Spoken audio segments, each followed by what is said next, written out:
नमस्कार. आदरणीय Patil sir, Patil madam, स्टेजवरचे मान्यवर आणि उपस्थित सरांचे सर्व आप्तजन आणि सुरू. खरं तर या सगळ्या दिवस सभेमध्ये बोलताना आज माझी अवस्था विपत्पूर में भवती अशा गुणासारखी झालेली दिसून येते.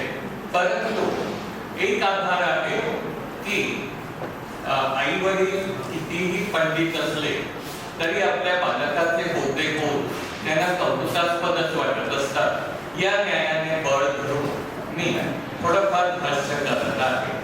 आज आपल्याला दिसून येतं की पाटील सरांच्या कर्तृत्वाबद्दलचा गौरव ग्रंथ इथे प्रकाशित झाला.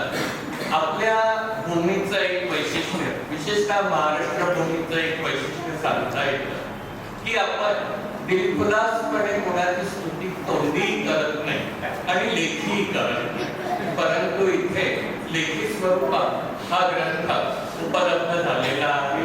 यावरून सरांचं कर्तृत्व आपल्या लक्षात येतं. सरांनी आयुष्यभर जी माणसं जोडली, त्या जोडलेल्या माणसांचं एक सरांबद्दलची ओढ, आपुलकी ती या ग्रंथातून